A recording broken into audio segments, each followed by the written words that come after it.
Hello दोस्तों, petrol और diesel हमारी ज़िंदगी में कितना महत्वपूर्ण है मुझे यह आपको बताने की ज़रूरत नहीं है। इसलिए अगर आप जानना चाहते हैं कि पेट्रोल डीजल कैसे बनता है तो इस वीडियो को बिना स्किप किए एंड तक पूरा देखना। पेट्रोल डीजल बनाने की प्रक्रिया शुरू होती है जमीन की गहराई से पेट्रोलियम निकालने से। अब पेट्रोलियम क्या है? आज से करोड़ों साल पहले जो जीव जंतु जमीन के नीचे दब गए तो हाई प्रेशर और ऑक्सीजन की अब्सेंस की वजह से उनकी बॉडी डिकम्पोज हो गई, यानी गलने लगी, और वह गलकर पेट्रोलियम में कन्वर्ट हो गई। पेट्रोलियम को हम क्रूड ऑयल या कच्चा तेल भी कहते हैं, लेकिन पेट्रोलियम पेट्रोल नहीं है, बल्कि पेट्रोलियम से डीजल, पेट्रोल, केरोसिन जैसी कई सारी चीजें बनाई जाती हैं। पेट्रोलियम जमीन के नीचे और समुद्र के नीचे दोनों जगह पाया जाता है, लेकिन कुछ खास स्थानों पर। समुद्र के नीचे से पेट्रोलियम निकालने के लिए हम बहुत बड़ी फ्लोटिंग प्लेटफॉर्म यानी तैरते हुए प्लेटफॉर्म बनाते हैं और उन्हें उस खास स्थान पर ले जाते हैं जहां से हमें पेट्रोलियम निकालना है। और फिर इस प्लेटफॉर्म को हम समुद्री चट्टानों से बहुत मजबूत स्टील केबल के जरिए यानी स्टील के तारों के जरिए बांध देते हैं ताकि प्लेटफॉर्म यहाँ वहाँ मूव ना करे। और फिर इस प्लेटफॉर्म पर हम बहुत बड़ी ड्रिलिंग या बोरिंग मशीन लगा देती हैं और फिर उस मशीन की सहायता से हम सीवेड यानी समुद्र की सतह में हम उतनी गहराई तक ड्रिलिंग या बोरिंग करती हैं जब तक हमें पेट्रोलियम ना मिल जाए। और फिर जब हमें पेट्रोलियम मिल जाता है तो हम उसमें पाइप और पंप का सिस्टम फिट कर देती हैं जिससे हमें लगातार पेट्रोलियम मिलता रहता है। ठीक इसी प्रकार हम जमीन पर भी चुने हुए स्थान में बोरिंग या ड्रिलिंग करती हैं और वहां पर पाइप और पंप का सिस्टम सेट कर देती हैं जिससे हमें लगातार पेट्रोलियम मिलता रहता है। अब इस पेट्रोलियम को पेट्रोल डीजल में बदलने के लिए हम इसे रिफाइनरी में भेजते हैं डिस्टिलेशन प्रोसेस के लिए।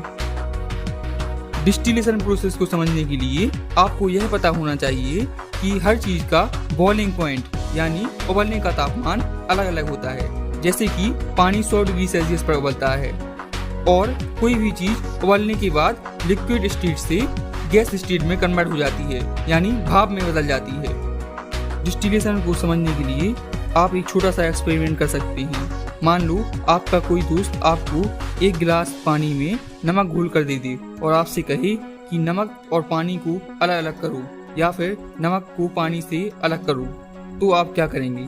इसे आप डिस्टिलेशन की मदद से बहुत ही आसानी से कर सकते हैं। बस आपको उस गिलास के पानी को एक पतीले में डालकर स्टोव यानी गैस पर गर्म होने के लिए रख देना है, क्योंकि पानी 100 डिग्री सेल्सियस पर उबलता है और नमक 1500 डिग्री सेल्सियस पर उबलता है।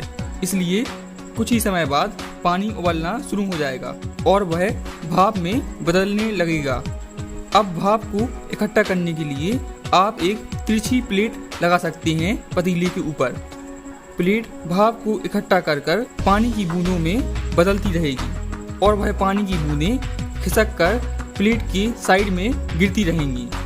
और इन गिरती बूंदों को इकट्ठा करने के लिए आप कोई दूसरा बर्तन रख सकते हैं और कुछ ही टाइम बाद आप देखेंगे कि पतीले में से सारा पानी गायब हो गया है और वह साइड वाले बर्तन में इकट्ठा हो गया है और पतीले में सिर्फ नमक बचेगा, जिसे फिर आप अपने दोस्त को दिखा सकती हैं कि मैंने पानी में से नमक को अलग कर दिया।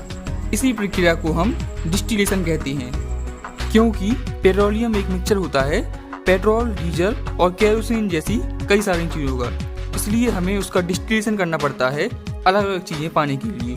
पेट्रोलियम का डिस्टिलेशन करने के लिए हम पेट्रोलियम को बड़े बड़े कॉलम्स में भर देते हैं। इन कॉलम्स में कई सारे फ्रैक्शंस यानी चैम्बर होते हैं जिनमें अलग अलग चीजों को इकट्ठा किया जाता है ताकि कोई चीज आपस में मिक्स ना हो।